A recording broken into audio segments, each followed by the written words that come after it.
IPhone 14 pro max in-cell display.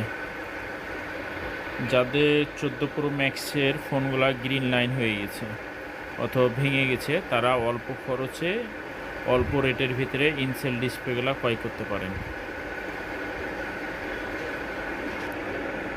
তো 14 pro max যাদের ফোনগুলো নষ্ট হয়ে গেছে অথবা ভেঙে গেছে অথবা গ্রিন হয়ে গেছে, তারা ডিসপ্লেগুলো লাগাতে পারেন। এই ডিসপ্লেগুলো লাগাতে চাইলে স্ক্রিনে দেওয়া নাম্বার থাকবে, সেই নাম্বারের সাথে যোগাযোগ করেন, ইনশাল্লাহ পাবেন 14 প্রো ম্যাক্স। হ্যাঁ, ইনসেল ডিসপ্লে। হ্যাঁ, একেবারে অল্প রেটের ভিতরে আপনারা পাবেন 14 প্রো ম্যাক্স ইনসেল ডিসপ্লে। হ্যাঁ, তো ডিসপ্লেগুলো নিতে চাইলে স্ক্রিনে দেওয়া নাম্বারের সাথে যোগাযোগ রাখবেন। হ্যাঁ, সবাই ভালো থাকেন। আসসালামু আলাইকুম।